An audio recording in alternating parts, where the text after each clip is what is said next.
They all said I had perished. Standing in the shadows, I overheard the whispered gossip about how poor Mrs. Aldridge had burned to death as smoke still curled from the wreckage. None of them noticed the soot-streaked figure in a raincoat just 30 feet away. That's the cruel irony of aging. Long before you leave this world, people act like you're already gone. I wasn't gone, and I had proof. The camera in my hand held the truth of what happened in those early morning hours. Looking back, it wasn't courage that made me sleep in the detached garage that night. It was an uneasy feeling, a nagging intuition born from decades of navigating men who tried to control my life. My late husband used to call it my rib twitch. It's that little stir behind the ribs that tells women when something isn't right. 3 nights earlier my son, Michael, had dropped by to check on the locks. He held out a stack of papers and said, "Just sign these, Mom." It's standard, refusing to meet my gaze. His discomfort planted a seed of doubt.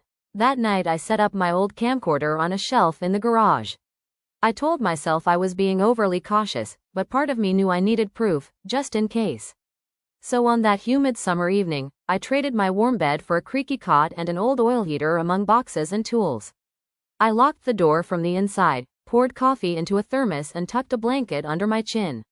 I kept the camera's green light glowing as I drifted in and out of sleep. The clock radio blinked, 3:12 a.m., when the back gate clicked open. My heart pounded as I lay there, silent. 2 sets of footsteps crept across the yard, whispering. Then I heard a laugh I'd known since it came out in hiccups during toddlerhood. Gasoline has a timeless, acidic stench that finds its way into your teeth. I smelled it before I saw the dark liquid splashed through the kitchen window. I didn't scream. I didn't move. I watched the orange blossom of flame leap up and claw through rooms I'd cooked and cleaned in for nearly half a century. In the darkness of that garage, I pressed record. And I decided that if I survived, the world would know what really happened. The day before the fire felt like any other, until it didn't. I baked an apple pie out of habit, letting cinnamon and sugar make the house smell like home again. My son hadn't visited without an agenda in months, yet at 6 o'clock he let himself in with his emergency key. "I brought you something," he said, waving a grocery bag as if it were a prize. Inside were a frozen lasagna and a bottle of cheap wine. I thanked him and placed them on the counter. He didn't sit. Instead, he wandered from room to room flipping switches and fingering the window locks. "Everything working okay?" he asked. "Seems to be," I replied. "You changed the locks yourself last spring." Michael smiled too quickly and suggested we invest in one of those smart locks. I said nothing. When my son is nervous, he fills every silence with chatter, and that night he babbled about the weather, his job, and neighborhood crime. At 8:15 he handed me an envelope. "Don't worry, it's nothing big," he insisted. "Just some forms, standard liability stuff in case the city ever inspects the house." I took the envelope but didn't open it. "Mom, just sign it and I'll take care of the rest," he urged. I folded it in half and slipped it under a cookbook. That was the last time I saw his face before the fire. At 8:30 he left, locking the front door behind him with the ease of someone who believes everything belongs to him. I turned the porch light on like always, but that night I didn't return to my bedroom. I walked through the kitchen, past the laundry room, and opened the garage door. The so-called bedroom renovation had stretched on for months, forcing me to sleep on a folding cot between garden tools and paint cans. At first Michael had insisted it was safer because of a leaking pipe and mold. He even moved my mattress out there himself, promising it was temporary. The garage was drafty and smelled faintly of oil. Its small window offered a view of the side yard and the gate. Yet it was the only space my son hadn't invaded. Earlier that week he had rummaged through my files under the guise of organizing them.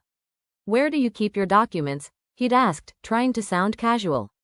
My chest tightened. Something in me whispered that if I didn't protect myself, I might become a ghost in my own life. That's why I turned on the camera that night. Little did I know, I was about to witness who my child had become. By 10:47 p.m. the porch light flickered off on its own. I didn't touch the switch. At 11:05 a car drove by and slowed, the engine idling before rolling away. Living on the edge of town, teenagers often loitered by the abandoned gas station nearby. I tried to convince myself it was nothing.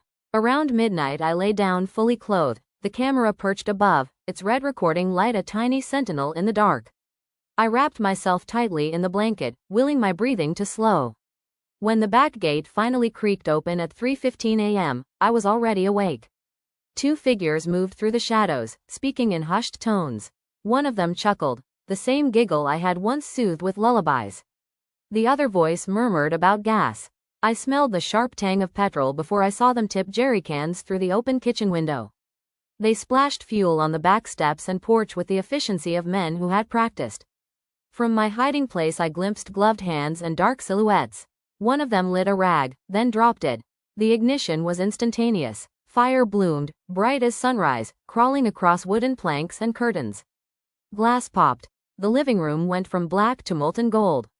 I lay rigid on the cot, the camera lens pointed through the crack in the garage door. The heat was intense even at a distance. Smoke thickened the air and soon the house I'd cared for over 47 years began to disintegrate. Rafters groaned and collapsed. Despite the roaring inferno, the garage remained untouched. My hands shook, but I knew that if I panicked I would die. So I did what decades of motherhood had taught me. I waited. At 4:21 a.m., after the roof gave way and the flames had devoured almost everything, I slowly unlocked the garage from the inside. Smoke had turned the sky a sickly brown. I walked down the driveway barefoot, clutching the camera as if it were a newborn. Sirens wailed in the distance, but I didn't flag them down. From the street the fire looked total. No one expected survivors. I watched silent as neighbors gathered in bathrobes, hands over mouths. "She never left that house," someone murmured. From 30 feet away, I listened to them mourn me. An unmarked car arrived later, its lights flashing, carrying the arson investigator who would soon discover I was very much alive. What I did next would shock them all. By the time the fire engines were hosing down embers, I stepped forward in my raincoat. My scarf hid most of my face. "You're going to want to see this," I told the investigator. He blinked as if a ghost had materialized. "Ma'am, are you Rose Aldridge?" I replied evenly. That was my house. Around us, neighbors gasped and crossed themselves. One woman wrapped a blanket around my shoulders, whispering, "Thank heavens she's alive," but I barely felt it. I was too busy replaying the way my son had said goodnight the evening before, how he paused at the garage door, said, "Sleep tight, Mom," and slid the bolt closed, from the outside. That memory steeled me. The investigator took the camcorder from my hands and retreated to his vehicle. Through the windshield I could see him reviewing the footage. I watched as disbelief turned to horror. He spoke urgently into his radio and gestured to colleagues. Within minutes the scene shifted from a sad accident to a crime scene. Yellow tape went up, uniformed officers fanned out and began canvassing the area, and hushed voices turned into crisp commands. I sank onto the curb, letting the cool concrete press against my palms. The wedding photo frame, twisted and blackened among the debris, caught my eye. I still didn't cry, not when I saw my silverware melted into blobs, not when my husband's chair collapsed into ash. Tears felt like a luxury I couldn't afford. Instead, I thought of all the little signs I had ignored. The constant talk about security and liability, the way Michael's girlfriend, Dana, had started showing up with paperwork for me to sign, the renovations that never ended. I thought about how women my age become invisible, how people assume we're fragile and forgetful. They underestimated me. When the investigator returned, his face was set. "Mrs. Aldridge, we're opening a criminal case," he said softly. "There are multiple people in that video. Do you recognize them?" "Yes," I answered. "They're my son and his fiancée." He nodded grimly. As officers began collecting statements, neighbors kept sneaking glances at me, their expressions oscillating between pity and awe. I wrapped the blanket tighter and watched the dawn creep up behind the ashen skeleton of my home. The real confrontation was still to come. Don't miss next. The detective's name was Grant, a man with tired eyes and a voice that sounded like gravel. After reviewing the footage, he invited me into his car where the hum of the heater contrasted with the cold morning air. "We've alerted the prosecutor's office," he said, flipping through a notebook. "This isn't just arson. It's conspiracy, attempted homicide and insurance fraud. Warrants will be issued today." His words hung heavy. "Do you understand what that means, Mrs. Aldridge?" he asked. I nodded. "Your son will be arrested," he continued, watching my face for cracks. "You'll have to testify." "I know," I replied.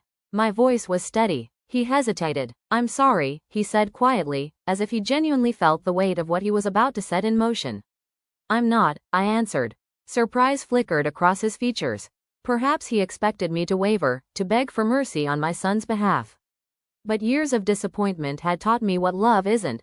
Real love doesn't ask you to sign away your home or sleep in a drafty garage. It doesn't pour gasoline around the house you raised your family in. I would testify, not out of revenge, but to protect myself and anyone else who might be vulnerable to the same kind of betrayal. Over the next few hours I gave a formal statement. Officers photographed the charred remains and measured footprints in the mud. Someone gently took my hand and escorted me to a warmed van where a Red Cross volunteer offered me hot coffee. I accepted, thankful for the heat and the anonymity of the paper cup. In between sips, my mind wandered back through decades of parenting, school recitals, scraped knees, birthday cakes. When had my little boy decided my life was worth more to him as an insurance payout? It hurt, but that pain was threaded with resolve. This wasn't just about me, it was about every elder manipulated by those who should protect them. As dawn fully broke and reporters began to gather on the sidewalk, Detective Grant assured me that Michael and Dana would be picked up by noon. He told me about court dates and victim advocates and that there would be a trial. "We'll need you there every step of the way," he said. I looked out at the ruins of my house and nodded. My journey was far from over. What happens when a mother faces her own child in court? Join me for the aftermath and the long road to justice. Morning came gray and chilly, but even before the sun fully rose there was a knock at Helen's door.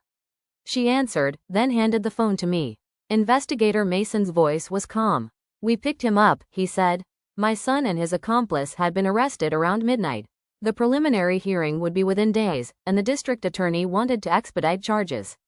"You'll need to testify," Mason added, "but there's more. He filed an insurance claim 2 weeks ago. It would have paid out almost $500,000 if you'd been declared dead." The timing chilled me. The paperwork had been submitted weeks before the fire, as if it were a backup plan. Helen listened as I relayed the news. Her mouth tightened but she didn't comment. The house was now a total loss. Investigators were classifying the charges as arson, attempted murder and insurance fraud. Reporters began calling before lunch. The local paper ran an article with my name in bold and a brief quote from the district attorney describing it as an extraordinary case of familial betrayal. Strangers speculated on our motives and debts. "They say your son was in trouble," someone whispered on Helen's porch.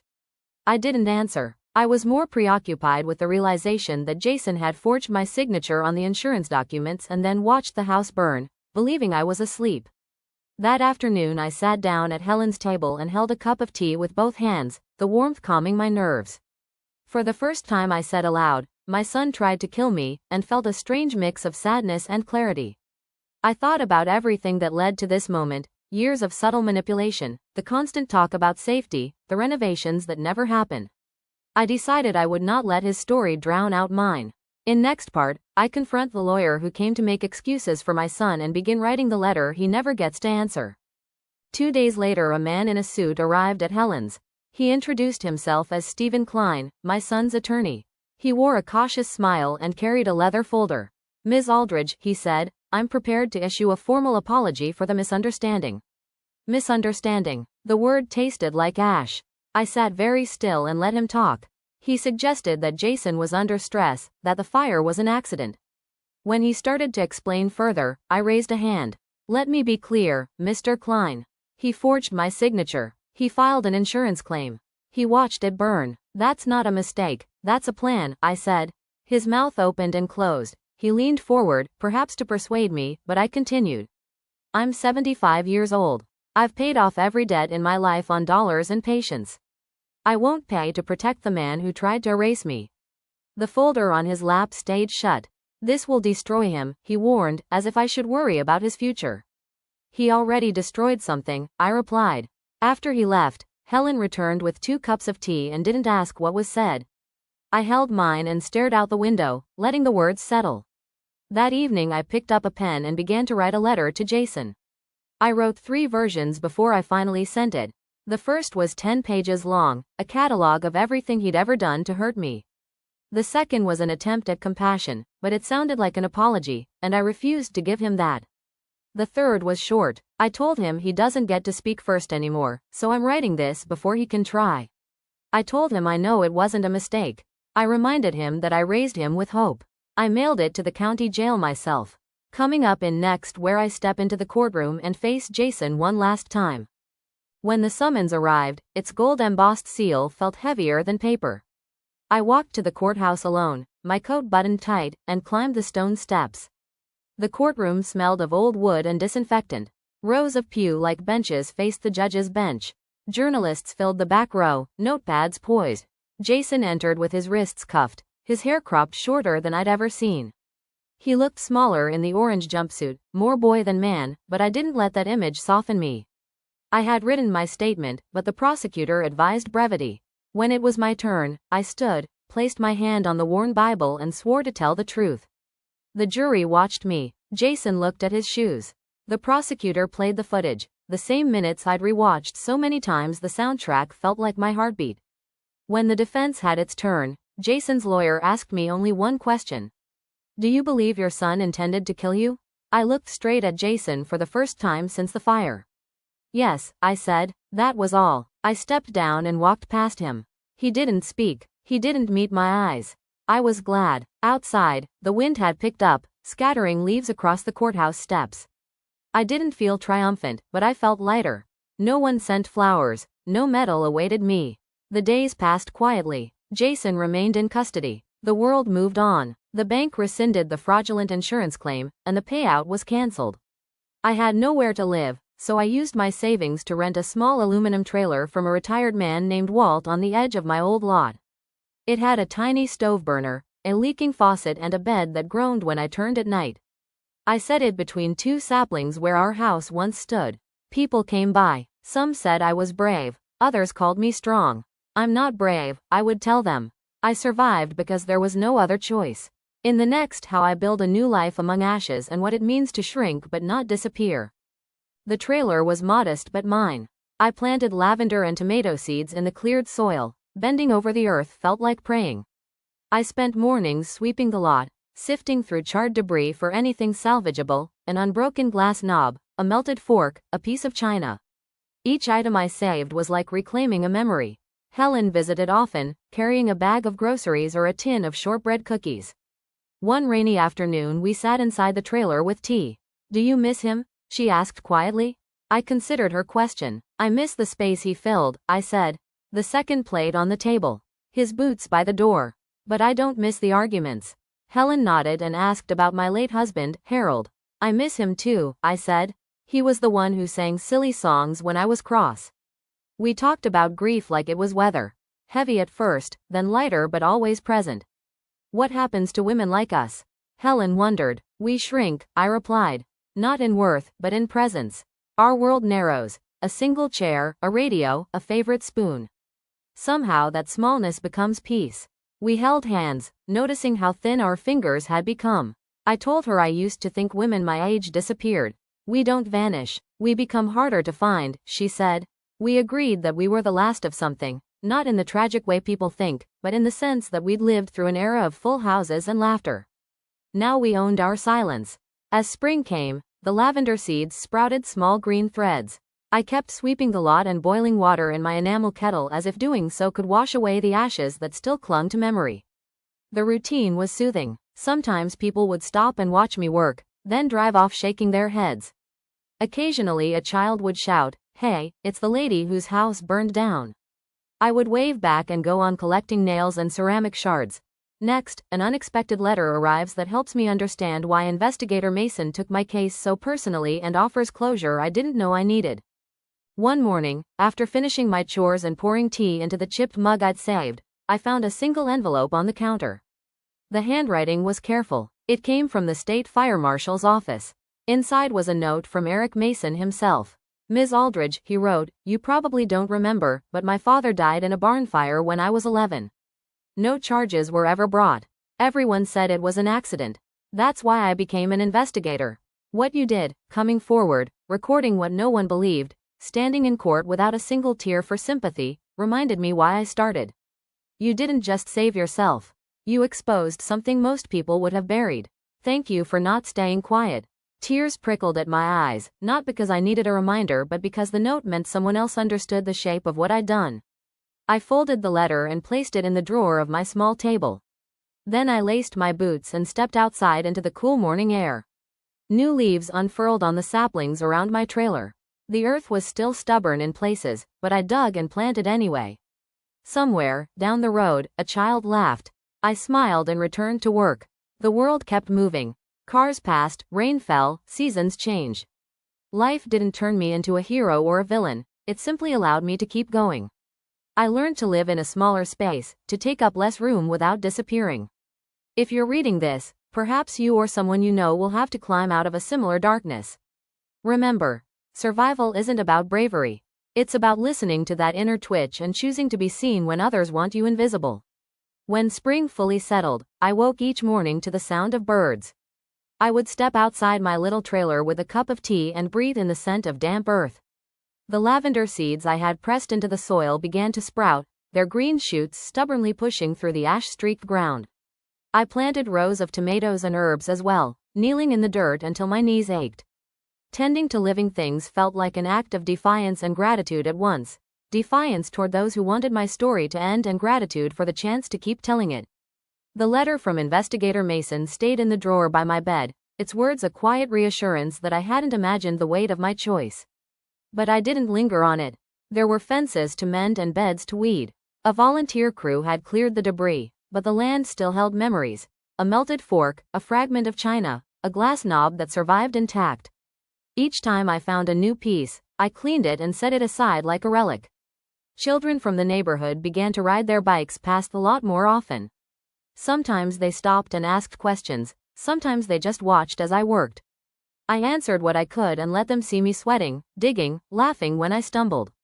One afternoon, a neighbor I'd never met dropped off a tray of seedlings. "Thought you could use these," she said. "We read about you." The plants were marigolds, bright and resilient. I thanked her, placing them in the soil between the lavender. As we chatted, it occurred to me that the earth wasn't the only thing healing. The community that once whispered behind my back now offered help openly. I was no longer the ghost of a tragedy but a woman building something new in plain view. I'll share how old friendships deepened and how new connections formed around a kettle of tea and shared stories. As the days lengthened, the trailer became a gathering point. Helen would often appear with fresh bread or a pot of soup, and sometimes she'd bring other women from the neighborhood, widows, divorcees, one retired teacher who'd lost her house to a sinkhole. We sat on folding chairs under the shade of the trailer's awning, passing around teacups. Conversation ranged from the trivial to the profound. Recipes, aches and pains, memories of concerts in the park, and confessions about children who had drifted away. At some point Helen would invariably ask, "Do you miss him?" And we'd all know she meant our missing family. I'd answer honestly, I missed my son's laugh as a child, the way he used to crawl into bed when there was thunder. I missed Harold's habit of humming when he mowed the lawn. But I didn't miss the tension, the subtle manipulations, the feeling of waiting for the other shoe to drop. As we shared our stories, a collective understanding emerged, that our worth didn't diminish just because our circles did. We spoke about how our worlds had narrowed to single chairs, radios and favorite spoons, but that within those small spaces we had found a kind of peace. We shrink, I told them, echoing what I'd said to Helen, but we don't disappear. Sometimes younger women joined us, curious about the gatherings. They asked about survival and resilience. We told them to trust their intuition, that twitch behind the ribs that tells you when to bolt a door or to press record.